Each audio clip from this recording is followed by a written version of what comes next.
लोग जब जब भी कभी ना क्लास में बाल विवाह का टॉपिक आता था तो मैं देखता था कि घूर कौन रहा है मुझे। जहाँ पे आप पार्टी क्लब्स दोस्तों के साथ जाना, लड़कियां लौंडे ढूंढ रही हैं, लौंडे लड़कियों को ढूंढ रहे हैं बैठ के दिन भर, और अपने स्टाइल में पढ़ाया मैं। 1000 रुपये घंटा। हाँ, अफगानिस्तान के अब्दुल्ला उनकी बेटी को पढ़ाता था। मतलब जब मैं गया तो बाहर सिक्योरिटी गार्ड मुझे अंदर लेके गए। पढ़ाते वक्त मैं वही लाउडली पढ़ा रहा हूँ, वही ठेठ भाषा में बात कर रहा हूँ। तो जब मैं बाहर निकला तो उनके बहुत से लोग मुझे घूर रहे थे। तो मैं निकला उसको पढ़ा के, और बाइक से ही रहता था मैं पढ़ाते वक्त। तो मैंने कहा technical Mahatma ji technical shoot कर रहे हैं। जो वो हमने ऐसी फोटो लोगो बनाने के पैसे थे नहीं तो वही लगा दिए थे, वो भी किसी स्टूडेंट ने क्लिक करा था। तो बस ऐसे ही वो नाम स्टूडेंट ने ऐसा दिया और हमने कुछ रख दिया। और आज सच में मुझे ऐसा लगता है जब लोग पूछते हैं तो कहीं ना कहीं उस नाम में इतनी बात होगी। हाँ, वो बड़ा एक लाइफ का अजीब दौर आया। मतलब मैंने कभी सोचा नहीं था कि ये हमारे साथ हो सकता है। नेफ्रोटिक सिंड्रोम करके एक बीमारी होती है। आज मेरे साथ जो है एक महात्मा है, और ये महात्मा जो है ये ऐसे वैसे महात्मा नहीं है, टेक्निकल महात्मा है। मतलब डिफरेंट टाइप के महात्मा है। तो सबसे पहले तो इनसे यही जानना चाहूंगा कि भैया ये जो टेक्निकल ज्ञान है ये लाते कहाँ से हैं? क्योंकि टेक्निकल चीजें जो होती हैं ना बड़ी मुश्किल होती हैं। मतलब हमको तो कई बार इतना समझ में आता है कि लैपटॉप को ऑफ कर दो और ऑन कर दो तो 80% दिक्कतें जो हैं वो सॉल्व हो जाती हैं। तो सबसे पहले तो अमरीश यही बताइए कि भैया ये जो टेक्निकल ज्ञान है ये आता कहाँ से? सबसे पहले thank you so much Amit भाई, आपने अपने बुलाया, और आई होप आपके माध्यम से हम बहुत से लोगों तक पहुंच पाएंगे और वो कुछ जान पाएंगे हमारे बारे में। और आपका सवाल सबसे पहला ही सवाल था, मुझे लगता है बहुत ही। बट देखिए, मुझे ऐसा लगता है कि जब ये सोशल मीडिया का जब जमाना आया है तो जितने भी लोग आज से 8 साल पहले 9 साल पहले इन्होंने भी अपना career as a social media influencer या क्रिएटर शुरू करा, उनको टेक्निकल शुरू तो जीरो से। उनको कैमरा क्या होता है, मोबाइल से कैसे वीडियोस बनती है, अरे मोबाइल में साफ आवाज कैसे रिकॉर्ड होती है, ये भी नहीं पता था। कि मुझे भी नहीं पता। हाँ, तो ये भी मुझे बिल्कुल भी आइडिया नहीं था इसके बारे में। बट कहते हैं ना कि आजकल एक रेवोल्यूशन है, आपके पास एक इंटरनेट है, इंटरनेट पे सब कुछ है। यहाँ तक कि ये कि एक यूनिवर्सिटी है आज के टाइम पे। अगर आप सब कुछ सीखना चाहते हैं तो इंटरनेट पे सब कुछ है। तो मैंने यही से शुरुआत करी। मैंने यूट्यूब जो जहाँ मैंने अपना करियर बनाया वहीं से मैंने देख के वीडियो शुरू करी। बहुत सारे उस साइड तो क्या बहुत से लोग इतना गाइड नहीं करते थे इसके बारे में, क्योंकि बहुत सारे इक्विपमेंट नहीं थे, बहुत सारी चीजें नहीं थी, सब कुछ एक अगर आप देखें तो एक टेलीविजन वाला जोन था। सोशल मीडिया जस्ट लाइक एक पोस्ट डाल देना और ये सब चीजें थी। अगर आपको वीडियो फॉर्म में जाना है तो टेलीविजन सब यहीं पे देखते थे। अगर आपको कोई न्यूज देखना है तो भी टीवी पे ही देखते थे। अब तो क्या चीजें बहुत बदल गई। तो मेरी सोर्स ऑफ इन्फॉर्मेशन यूट्यूब ही रहा।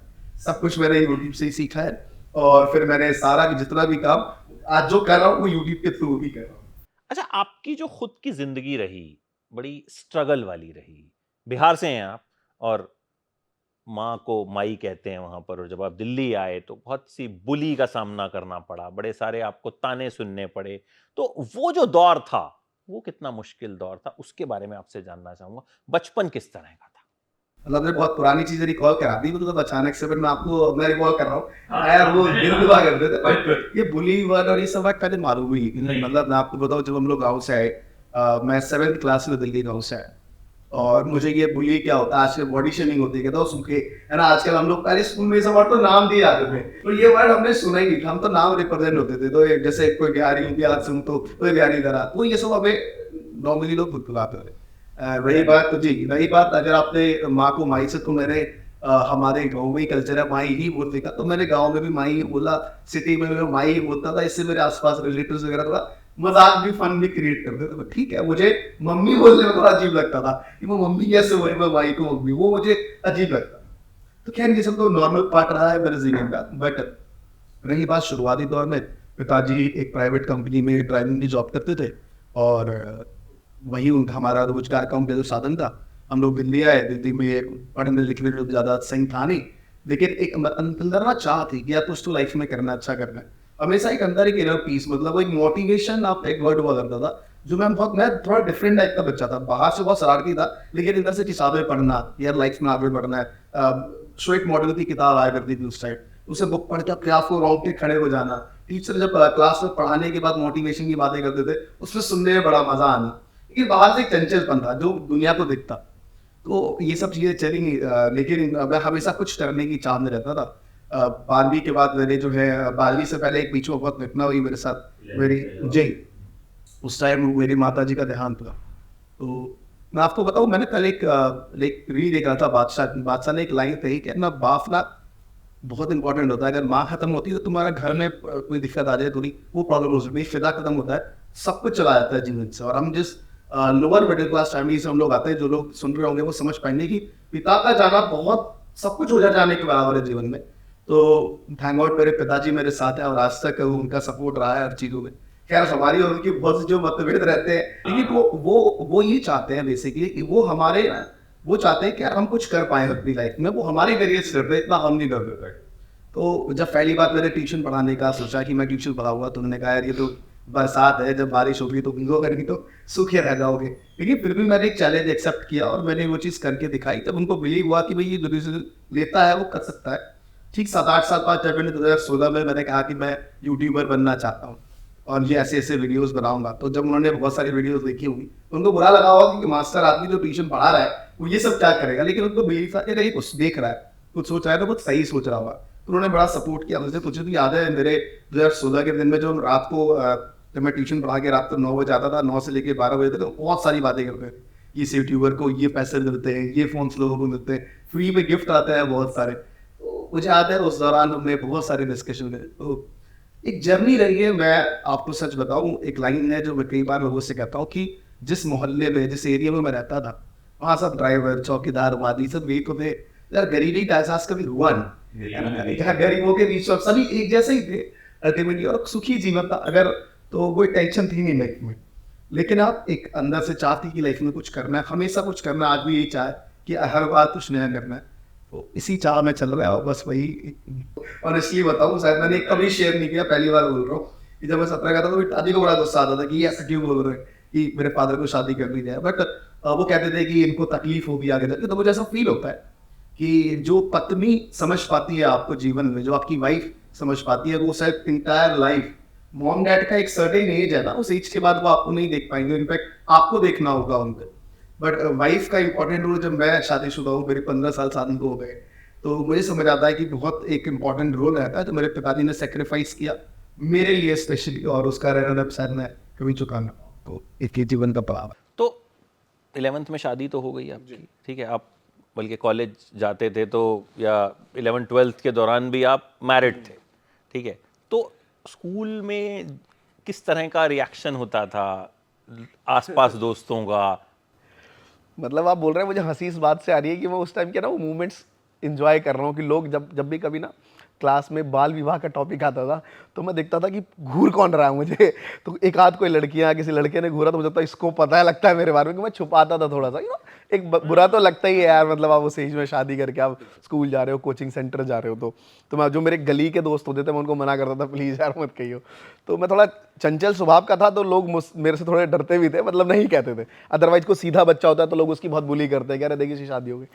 तो एक आध ऐसा चीज़ है, पता चल ही जाता है, तो लोग थोड़े बहुत मज़े लेते थे कि यार इतनी कम उम्र में शादी हो गई इसकी। लेकिन मैं हमेशा मानता हूँ कि वो सब चीज़ें बहुत 0.1% है मेरी लाइफ में।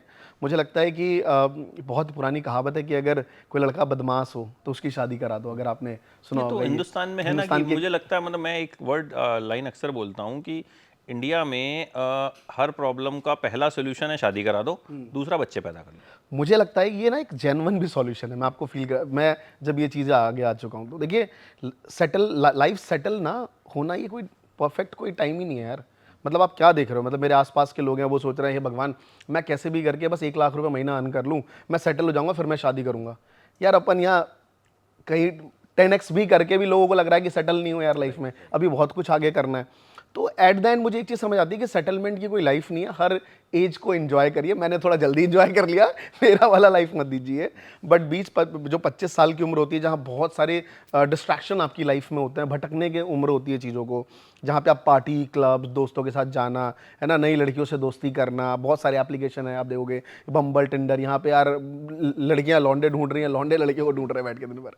तो ये सब काम छोड़ के एक सही लड़की ढूंढो, एक पार्टनर बनाओ। जरूरी नहीं है कि यार सिंदूर लगा के ही जीवन को आगे बढ़ाना है। आजकल मैं बहुत से ऐसे दोस्तों को जानता हूँ जिनके रिलेशंस 5 सालों से चल रहे हैं। उनको पता है कि यार हमने अभी शादी नहीं करी है, बट हम वो रिलेशन में है कि हम सब कुछ शेयर कर पाते हैं एक दूसरे से, अपनी प्रॉब्लम्स बता पाते हैं, क्या करियर है वो चीज़ डिस्कस कर पाते हैं। आप एक फोकस्ड होते हैं, डरे भी होते हैं कि भाई पता चल जाएगा तो मार पड़ेगी।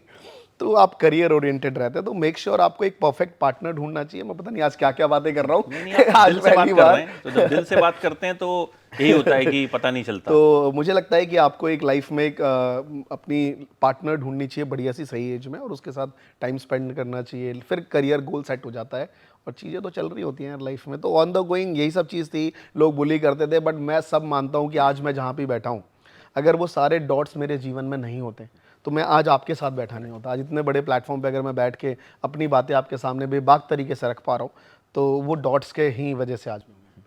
तो 12th के बाद किस तरीके से ट्यूशन स्टार्ट हुई और किस तरीके से फिर आगे जर्नी बढ़ी? ऑब्वियसली जब आप एक 18-19 की उम्र से पार कर रहे होते हैं तो पिताजी के साथ अनबन रहती है। कभी कुछ बातों पे आपको लगता है कि मैं खुद कर लूँगा, अब मैं कमा के खाऊंगा, तो ये चीज़ें बड़ी रहती हैं। तो मेरे अंदर और कोई स्किल्स तो थी नहीं। आज भी लोग परेशान हैं कि उनको जॉब नहीं मिल रही क्योंकि उनके पास कोई स्किल्स नहीं है। अगर आप एक्चुअल में देखिए, मैं आपसे बोलूँ कि मैं आपको जॉब किस चीज़ की दूँ, तो आपके पास कोई आंसर नहीं है इस चीज़ का। तो जब आंसर नहीं है, तो मेरे पास भी उस टाइम आंसर नहीं था, बट उस टाइम मेरे अंदर ये था कि यार मैं ट्यूशन्स बहुत पढ़ता था, तो मुझे लगा मैं ये पढ़ा सकता हूँ लोगों को। तो ये मेरे अंदर एक स्किल थी, मुझे फील होता है, और वो राइट स्किल भी थी। मैंने 1-2 बच्चे पढ़ाना शुरू करे अपने आसपास। हाँ, पहले घर पे पढ़ाना शुरू करे, उसके बाद मैंने बाहर निकला, जहाँ जीके एक एरिया है, दिल्ली का पॉश एरिया है, उनके बच्चे DPS pathway step by step, तो किसी टीचर के थ्रू वहाँ पढ़ाया और अपने स्टाइल में पढ़ाया मैंने। 1000 रुपये घंटा? हाँ, तो 500, 700, 1000 रुपये घंटे, आपने पूरी अच्छी रिसर्च करी है मेरे ऊपर। तो ये सब मिलना शुरू हो गए। तो मैं आपको बताऊं, आज से अगर आप 8 साल पहले देखें, 1000 रुपये घंटे का मिल रहा है, अगर 3 घंटे में 3000 बन गए तो महीने के 70-80 हज़ार बन गए। ट्यूशन पढ़ाया करता था, मैंने कई साल ट्यूशन पढ़ाई है। जी। 12th में शुरू कर दी थी मैंने। तो मुझे याद है कि मैं जैसे पढ़ाता था तो वो ये था कि 3000 रुपये महीना हाँ, ऐसे मिलते थे।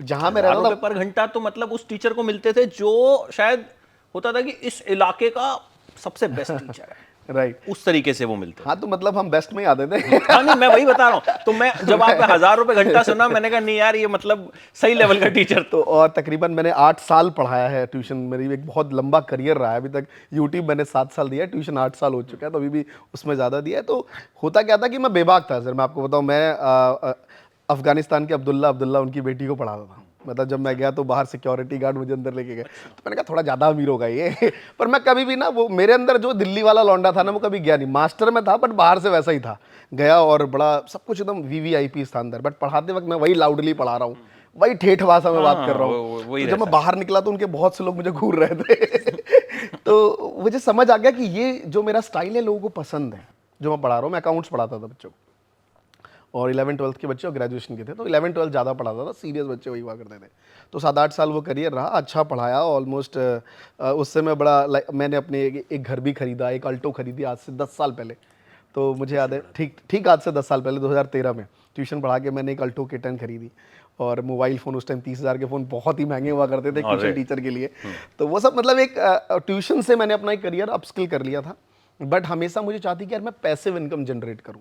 मतलब जैसे हमने बहुत खुश हुए कि हम 1 घंटे गए, हमें 1000 रुपये मिल गए, बट अगर नहीं जाऊँगा तो नहीं मिलेंगे। तो ये मेरे अंदर ना एक टीस रहती थी। तो मेरे बेटे का जब भी डॉक्टर के पास मेरी वाइफ जाती थी ना, जी, के बेटे को एक बीमारी हाँ, जो हो गई थी, जिसके लिए रोज यूरिन टेस्ट एक होता था। हाँ, वो बड़ा एक लाइफ का अजीब दौर आया। मतलब मैंने कभी सोचा नहीं था कि ये हमारे साथ हो सकता है। नेफ्रोटिक सिंड्रोम करके एक बीमारी होती है जो किडनी से रिलेटेड प्रॉब्लम है, मेरे बेटे को हो गई है। और उसमें क्या होता है, यूरिन से प्रोटीन निकलता है बच्चे के। तो डॉक्टर ने बोला कि एवरीडे आपको यूरिन टेस्ट करना है और सारी चीज़ें, और एस्टोराइड्स दिए जाते थे उसको। उसका मतलब ट्रांसफॉर्मेशन बहुत जल्दी हुआ। 15 दिन पहले वो बहुत ही पतला सा था और अचानक से हैवी हो गया। और लोगों को अच्छा लगता था, मोटे बच्चे अच्छे लगते हैं हमें, बट हमें पता था क्या प्रॉब्लम है, दिन भर खाता था। तो जब मेरी वाइफ हर दिन डॉक्टर के पास जाना है, हर 5-6 दिन बाद, और डॉक्टर की एक फ़ीस होती थी 1000 रुपये के करीब, तो मैं अपनी वाइफ को कहता था यार तुम चली जाओ डॉक्टर के पास, मैं ज़रा ट्यूशन पढ़ा लेता हूँ। और एक फेयर एनफ मिडिल क्लास लोगों की आई थिंक ये बहुत अच्छी सोच भी है कि अगर तुम डॉक्टर के पास जा सकती हो और मैं पढ़ा लूँगा तो बुरा क्या है यार। पैसे, कहते हैं कि पैसे कमाने के 100 तरीके हैं, 1000 तरीके हैं, लेकिन बचाने का सिर्फ एक ही तरीका है सर जी। और ये हम सबको मानना चाहिए। मतलब जब आप किसी को कंजूस बोलते हो तो आप आगे मत बोलना यार, क्योंकि 10,000 कमाना बहुत आसान है, 10,000 बचाना बहुत मुश्किल है। तो मुझे लगता है कि मैं ठीक था अपने जीवन में, कंजूस तो नहीं कहूँगा अपने आप को, बट वो सब चीज़ें मैं सोचता था, मनी मैनेजमेंट, जो बजटिंग होती है घर की। तो वहाँ से ख्याल आया कि यार मैं कैसे भी करके पैसिव इनकम कैसे जनरेट करूँ। मतलब मैं आज आपके साथ बैठा हूँ इंटरव्यू और मेरा ऑफिस चल रहा है, मेरी टीम काम कर रही है मेरे लिए, मैं सो रहा हूँ तो मुझे पैसे आने चाहिए। मुझे उस टाइम पैसिव इनकम नहीं पता था, लेकिन मुझे ये सब चीज़ें थी कि मुझे ऐसा पैसे चाहिए, तो फिर काम करना शुरू किया, आगे बढ़े सर। तो ख्याल कैसे आया कि यूट्यूब चैनल शुरू करता हूँ, और ये नाम महात्मा जी टेक्निकल, बड़ी इसकी कहानी भी बड़ी दिलचस्प। हाँ, बड़ी इंटरेस्टिंग स्टोरी है सर। हुआ क्या, जब मैंने प्लान किया कि मुझे अपना एक यूट्यूब चैनल शुरू करना आप ही का ख्याल था या किसी ने गाइड किया इसमें कि भाई तू ऐसा कर वैसा कर, अच्छा बोल लेता है या तेरे पास ज्ञान है, आइडिया? तो वही मैंने आपसे कहा कि मैं हमेशा कुछ लाइक सर्च करता रहता था इंटरनेट पे ऑलवेज। तो मैं टीचर था तो पैसे तो अर्न कर ही रहा था, तो मैंने अपना एक, उस टाइम इंटरनेट बड़े महंगे हुआ करते थे, तो टाटा डोकोमो का ब्रॉडबैंड लैपटॉप पे लगा के सर्च करता रहता था इंटरनेट पे सारी चीज़ें। तो एक क्या कैसे करके यूट्यूब चैनल था जो कि सिंगापुर में रहती थी मैं, अब मुझे पता चला।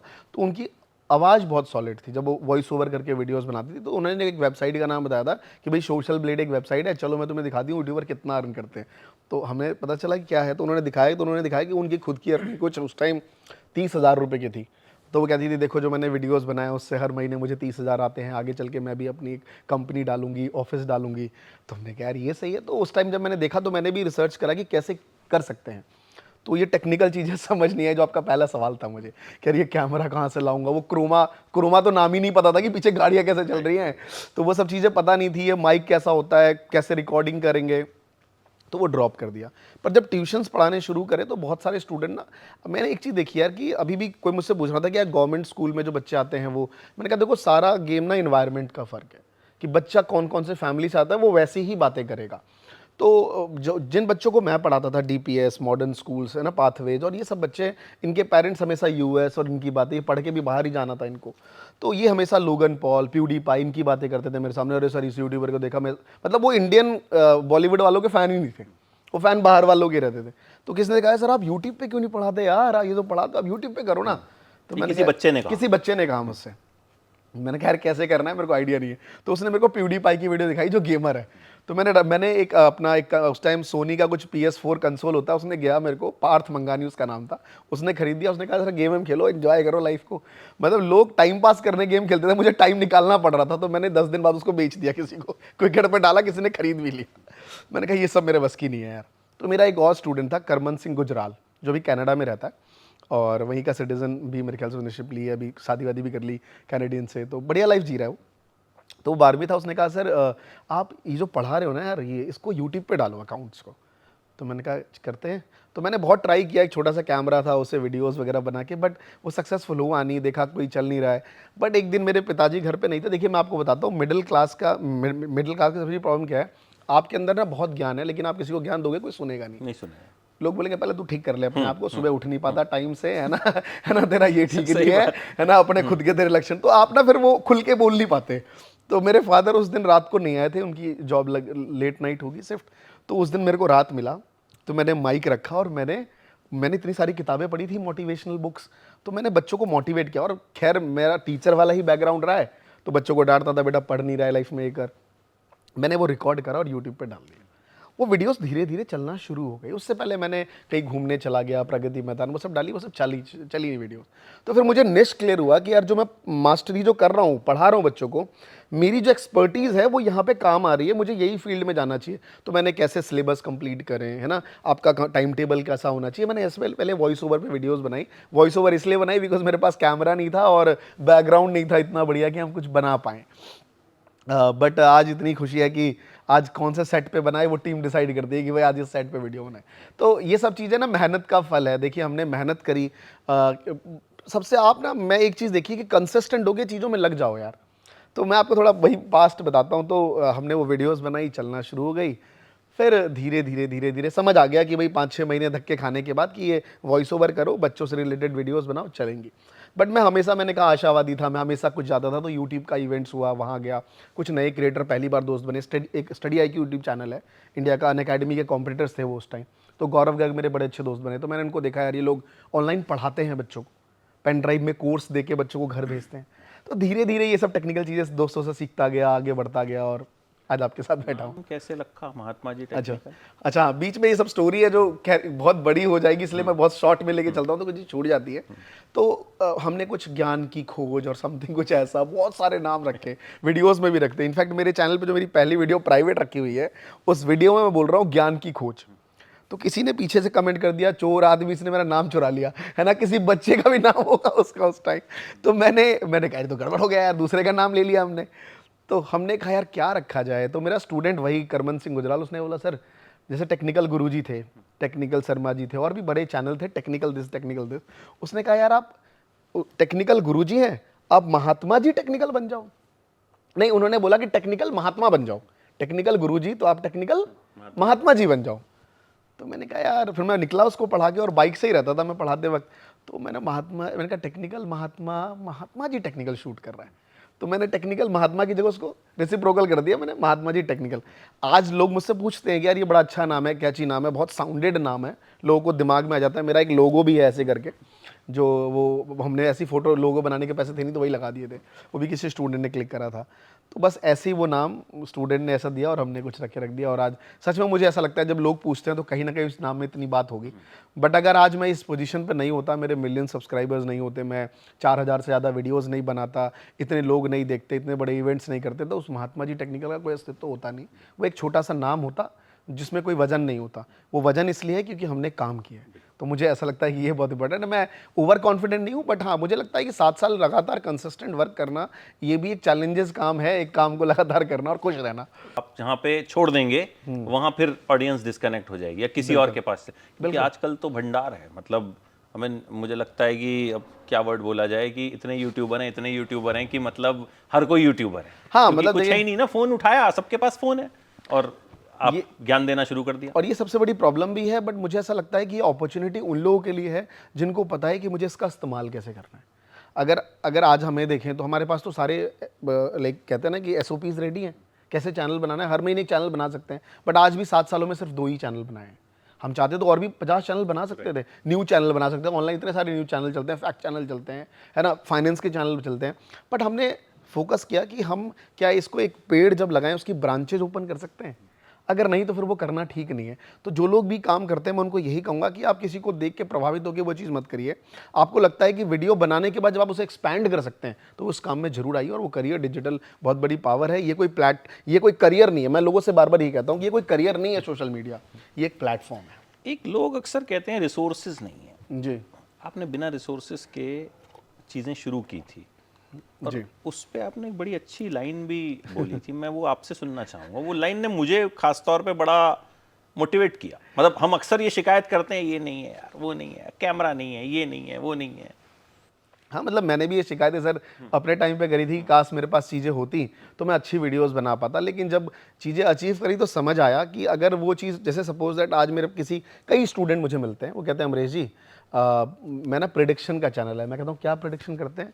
तो हम करते हैं कि भाई वास्तु के थ्रू हम चेक करते हैं कि भाई इनको बेटा होगा या बेटी होगा, हम यूट्यूब पे प्रेडिक्शन करते हैं। मैं कहा बढ़िया सर, वैसे क्या करते थे? बोले सर डॉक्टर थे, बड़ा बढ़िया काम चल रहा था, लेकिन यूट्यूब पे वीडियो डाली, एक वीडियो चल गई तो तब से वही कर रहे हैं। तो मेरा कहने का मतलब है कि कई बार ना लोग गलत चीज़ और रिसोर्सेज की वजह से गलत रास्ते में भी चले जाते हैं।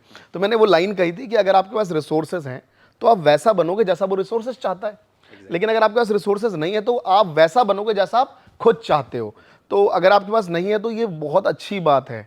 मतलब आप सोचिए ना कि आप उन बच्चों से पूछिए जिसके 98% मार्क्स हैं, तो उसको पता है यार मेरे को कॉलेज में एडमिशन लेना है। आपके अगर 45 आए तो आपका कॉलेज नहीं है, पहले से ही क्लियर है ना यार, आपको कॉलेज वाले जाना नहीं, आपको धंधे में बिजनेस करना है। तो क्लियरिटी बहुत इंपॉर्टेंट है। अगर आपका रिसोर्सेज नहीं है तो खुद के रिसोर्सेज प्लान करो कि क्या करना है, और चीज़ें सब हो जाती हैं लाइफ में। अच्छा, जर्नी जब आपने शुरू की, जाहिर है जीरो से शुरू की थी जी, वो पॉइंट कब आया जब लगा कि अच्छा हाँ अब ये चलना शुरू हो गया है? कौन सा वीडियो था या कौन सा साल था? राइट, आपका क्वेश्चन बहुत इंटरेस्टिंग है। बहुत से लोग मुझसे पूछते हैं कि कब आपको लगा कि आप वायरल हो गए, बट आपने कहा कि कब है आपको लगा कि आप चलना शुरू हो गया। ये वायरल बहुत होना वैलिड क्वेश्चन, राइट। तो देखिए, मतलब कई बार क्या होता है, बड़ी छोटी सी रील होती है वो वायरल हो जाती है, उसका मतलब ये नहीं आप चल गए। Right. आपके सब्सक्राइबर 10,000 हैं, उस रील पे व्यूज 5 मिलियन, उससे आपको फायदा नहीं हुआ। लोगों ने वो आगे रील career नहीं बना देखी, पाएंगे। लोग आगे बढ़ गए। लेकिन आपको कब लगा कि अब टेक ऑफ हो गया? तो वो दौर था जब हम भी वीडियोस बनाते थे। मैंने बताया कि कभी घूमने की वीडियो डाल दी, कहीं प्रगति मैदान में गए वो वीडियोस डाल दी, कभी ऐसे ही कुछ भी वीडियो डाल दी कि भाई यूट्यूब से वीडियोस डालो। शुरू के दौर थे। बट वही मैंने आपसे कहा कि एक स्टूडेंट ने बोला कि सर आप ये स्टडी रिलेटेड डालो, स्टडी नहीं डल पाई तो फिर हमने सेल्फ हेल्प रिलेटेड कंटेंट डाला कि what to do after 10th 12th, क्या करना चाहिए आपको। तब जाके मेरे वीडियोस पे कुछ 100 सब्सक्राइबर्स डेली के बढ़ने शुरू हो गए। तो मेरे को लगा हाँ यार मेरा करियर चल गया। मतलब ऐसा नहीं था कि उस वीडियोस पे 3000 व्यूज आए और डंप हो गया और रुक गया तो मैं बोलूँ यार मैं तो वायरल हुआ था, क्या हो गया पता नहीं, मेरा CTR नहीं बढ़ रहा, यूट्यूब ने मेरी ग्रोथ रोक दी। ऐसा नहीं है, मेरी वीडियोस धीरे धीरे चलना शुरू हुई। सब्सक्राइबर डेली के कुछ 50, 100, 150 एक इंक्रीजिंग रेट से बढ़ना शुरू हुए। तो मेरे को फील हुआ कि यस अब मेरे को एक करियर मिल चुका है, मैं इसे परस्यू करूंगा। और मुझे लगता है वो दिन थे ऑलमोस्ट, अगर मैं वो ईयर की बात करूं तो 2017 की शुरुआत की बात थी। मतलब अभी यही दिन थे, मतलब 22 अक्टूबर, हम जो ये पॉडकास्ट कर रहे हैं इसके 3-4 दिन बाद इसी दिन मैंने अपना यूट्यूब पे चैनल बनाया था और मेरी वाइफ ने कहा सोचते ही रहोगे बनाओ भी। अच्छा। तो मैंने कहा चलो ठीक है आज बना देते हैं। तो मैंने लैपटॉप ऑन किया और मैंने बना दिया। तो 7 साल हो गए ऑलमोस्ट, 2-3 दिन बचे हैं। तो अच्छे टाइम पे हमने ये किया है, मतलब 7 ईयर्स कंप्लीट हुए मेरे 7 ईयर्स जो है वो कंप्लीट हो गए। तो सेटिस्फाइड है जर्नी से? मैं बहुत सेटिस्फाइड हूँ। मतलब आप सोचिए ना कि मतलब जो चीज़ मैंने सोची नहीं थी जीवन में वो सब मुझे मिली। मतलब आप सोचिए कि सपने में मैं ना बहुत ख्याली गुनता हूँ। रात को सोते वक्त ना लोग कहते हैं मुझे नींद नहीं आती। मैं सोचता हूँ यार नींद जल्दी क्यों आती है मुझे, क्योंकि मैं जब आंखें बंद करता हूँ तो मैं बस इमेजिन करता हूँ कि मैं बहुत पैसे वाला आदमी बन गया। बचपन से जैसी इमेजिनेशन होती है उम्र के हिसाब से वो इमेजिनेशन थी। तो मैं हमेशा बचपन में सोचता था कि एक बहुत भीड़ होगी, लोग मुझे देखेंगे। और सोचिए कि पैसा तो अलग चीज़ है, संदीप महेश्वरी सर के साथ बैठ के उनसे डिस्कस कर रहा हूँ, वो मेरा इंटरव्यू ले रहे हैं जिनको मैं सुना करता था।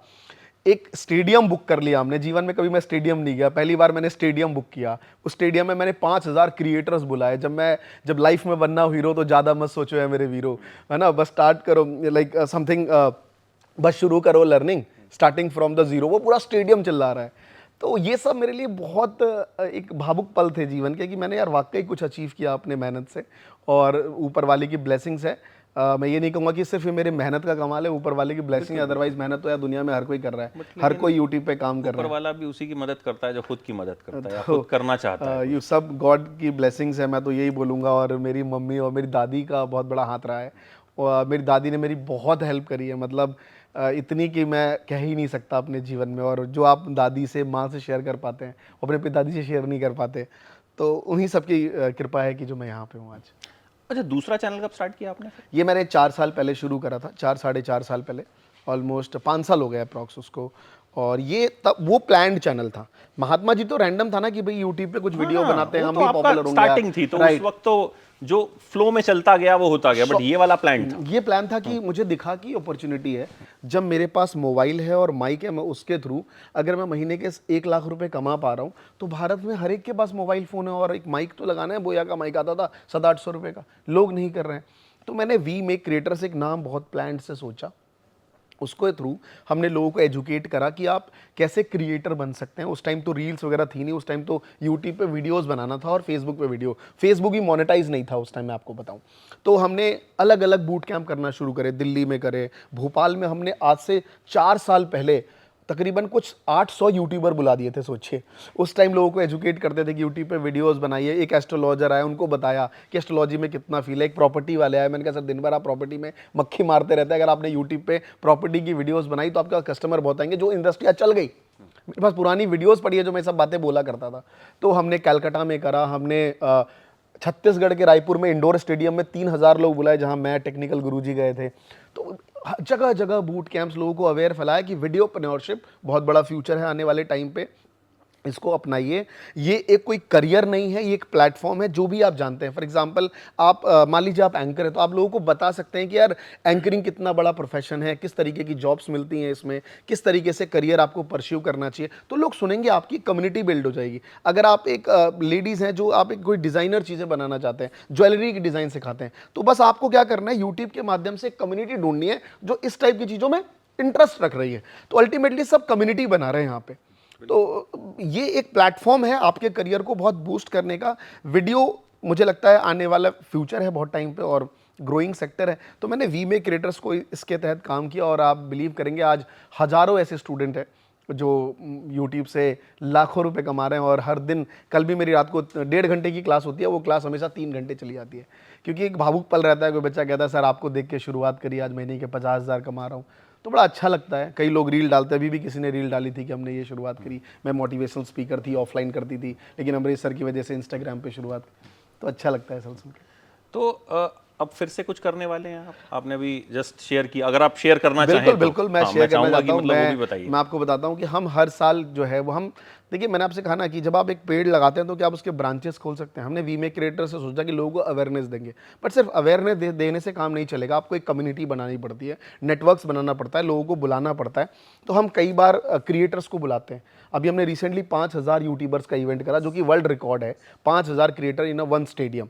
वहाँ पे बहुत मज़ा आया। जितने भी क्रिएटर्स आप जिनका भी नाम ले रहे हैं, सभी उस इवेंट में थे और सबका योगदान था। मतलब उनकी वजह से इतना बड़ा सक्सेसफुल हो पाता, नहीं तो अगर वो एक कंपनी करती तो शायद वो कर भी ना पाए। इतना पैसा ये इन्फ्लुएंसर आज के डेट में डिमांड रहती है कि इन्फ्लुएंसर की मैं आपको बताऊँ तो उनका प्यार था, सब आए और छोटे भी क्रिएटर्स आए जो आपस में मिले। बड़े क्रिएटर ने देखा यार इस लड़के में पोटेंशियल है, ये मेरे लिए कंटेंट राइटिंग कर सकता है या ये मेरे लिए कैमरा हैंडलिंग कर सकता है। लोगों ने आपस में कॉन्टैक्ट एक्सचेंज करे, नेटवर्किंग करी, तो ये चीज़ें हमने देखा ये बड़ी अच्छी चीज़ है। तो फिर इस रिलेटेड जो कंपनीज हमसे जुड़ी हुई रहती हैं, फिर उनके साथ बात करके कि यार हमें हर बार ऐसा कुछ एक नेटवर्क, एक कम्युनिटी बिल्ड करनी चाहिए, इवेंट्स कराने चाहिए। और क्रिएटर्स का ही बड़ा योगदान रहता है। रमरेश जी यार वो नेक्स्ट इवेंट कब कर रहे हैं? तो अभी हम नेक्स्ट एक और इवेंट कर रहे हैं जहाँ 1,000 यूट्यूबर्स को बुला रहे हैं, और वो भी डेट अनाउंसमेंट मैंने आपको कर दी है, लेकिन पब्लिकली नहीं उसमें हम लोग भी साथ में कुछ करेंगे। बिल्कुल साथ में ही करेंगे, बहुत अच्छे से डिफरेंट करेंगे। बिल्कुल जी, आपका सपोर्ट रहेगा तो और भी और बहुत अच्छा होगा। और सब कुछ सपोर्ट से ही होता है। देखिए मैं आज जितने भी लोग देख रहे हैं, आप अपने स्किल पे ना एक सर्टेन लेवल तक पहुंच सकते हैं, लेकिन अगर आपको उससे आगे जाना है तो आपको नेटवर्किंग का बहुत इंपॉर्टेंट रोल रहता है, और यही सबसे बड़ी चीज़ है। अच्छा, पिक्चरें देखते हैं? हाँ जी। Favourite hero, heroine? वैसे बचपन में नाना जी सुनील शेट्टी करके कहता हूँ, सुनील शेट्टी, तो क्या पता बचपन में मैंने 2-3 बार सुनील शेट्टी का नाम ले लिया हो। हाँ, अन्ना, उनकी फिल्में तो उनके ऐसा स्टाइल वगैरह पसंद था। लेकिन थोड़ा बड़ा हुआ, जब 17-18 का आया, जब दिल में कुछ अरमान जागे, तो शाहरुख खान का मैं बहुत बड़ा फैन रहा और आज भी मैं उनका फैन हूँ। और सुनील शेट्टी की फिटनेस आज भी हाँ, मैं उनको भी देखता हूँ और देखता रहता हूँ सुनील शेट्टी को, और मैं उनसे भी बहुत प्रभावित हूँ। सुनील शेट्टी उन्होंने फिल्म में तो इतना बड़ा नाम किया ही किया, साथ में बिजनेस इंसान है वो। मतलब आप अगर मिलेंगे तो वो मतलब ऑन स्क्रीन जैसे हैं वो, मतलब रियल में उससे बहुत ज़्यादा प्यारा इंसान। मतलब वो आपको अपना दीवाना बना लेंगे। एकदम पॉजिटिव ऑरा है उनका, इतना शानदार पर्सनालिटी है। एक उनका इंटरव्यू सुन रहा था, जैकी श्रॉफ ने अपनी पुराने बताया कि जब वो काफ़ी गरीब थे तो कैसे सुनील शेट्टी ने उनकी हेल्प करी थी। तो वैसे ही वो दिल के बहुत बड़े इंसान हैं। बहुत बढ़िया आदमी। और हीरोइन कौन है फेवरेट? हीरोइन में ऐसी कोई एज सच कोई फेवरेट नहीं है, बट अगर रैंडम अगर आप मुझसे पूछें तो मैं अगर बोलूँ तो लाइक दीपिका पादुकोण, जब शाहरुख खान के साथ पहली बार फिल्म देखी थी ओम शांति ओम में, तो हाँ मतलब वो एक जो उसका वो जो दुपट्टा लहराता हुआ आया, तो वही दिमाग में भी इमेजिन है। तो मैंने आपको बोल दिया, ऐसा कोई एज सच फेवरेट नहीं है। तो नॉर्मली फैमिली के साथ जब घूमने फिरने जाते हैं, टाइम स्पेंड करते हैं, तो फिल्में में देखते हैं कहाँ? क्या फेवरेट, क्या कहूँ कि पास टाइम क्या है आपका?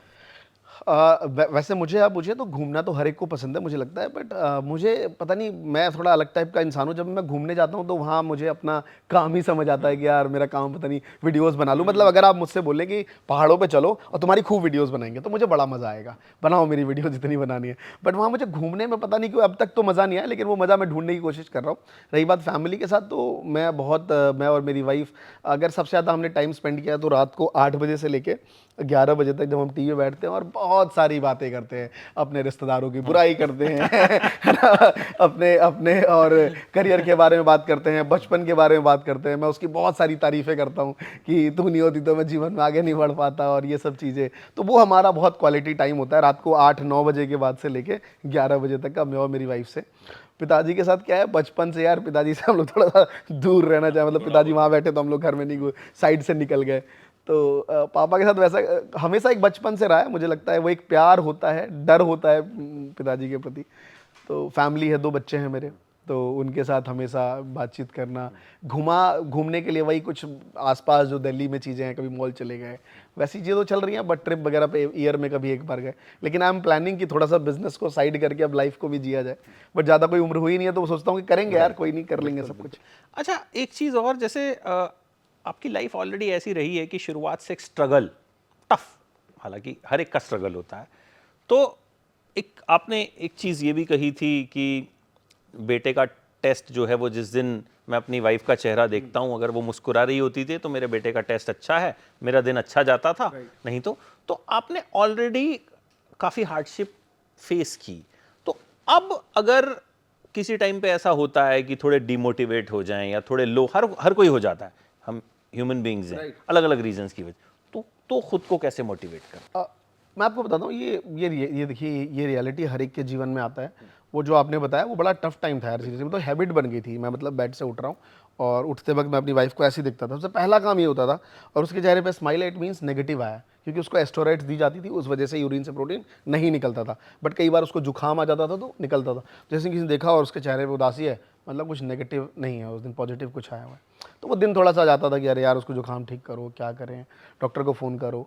तो अभी भी कई बार ऐसा होता है कि जैसे ऑफिस में बैठे हुए हैं, कई कुछ चीज़ों की वजह से डिस्टर्ब हो गया, तो डिस्टर्ब के बाद समझ आता है कि यार मुझे एक चीज़ समझ आ गई। मैं अब आपको भी रीसेंट कर एक चीज़ बताता हूँ। कई बार बहुत गुस्सा आ गया किसी चीज़ की वजह से, क्या हो क्या रहा है, चल क्या रहा है। तो जब आप उस टाइम ना बहुत फोकस्ड होते हैं, मतलब हम इंसान कहता है कि यार जीवन में जब प्रॉब्लम आती है तो इंसान फोकस नहीं रहता। मुझे लगता है आप सबसे ज़्यादा फोकस होते हैं। क्यों? क्योंकि आपको बाकी की चीज़ें दिखाई नहीं देती, आपको बस वही प्रॉब्लम ही दिखाई देती है कि यार बस यही प्रॉब्लम है, इससे मैं बहुत इरिटेट हो रहा हूँ। लेकिन उस टाइम मैंने कई बार देखा है कि जब मैं यूट्यूब पे वीडियोज़ बना लूँ, कोई पॉडकास्ट हो गया, कोई मेरी क्लासेस चल गई, तो मैं बड़ा फ्री महसूस करता हूँ।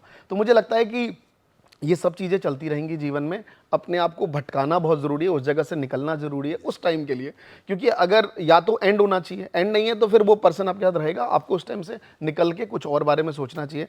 तो मैं अब यही सोचता हूँ कि जब भी कभी कोई मेजर प्रॉब्लम आती है तो मैं बड़ा शांत रहने की कोशिश करने की सोच रहा हूँ, और सोचता भी हूँ और कर भी रहा हूँ कुछ चीज़ों को लेके। और फिर अपने आप को चेंज करता हूँ कि चलो कुछ और काम में मन लगा लिया, तो मुझे लगता है उसके बाद थोड़ा रिलैक्स फील करता हूँ।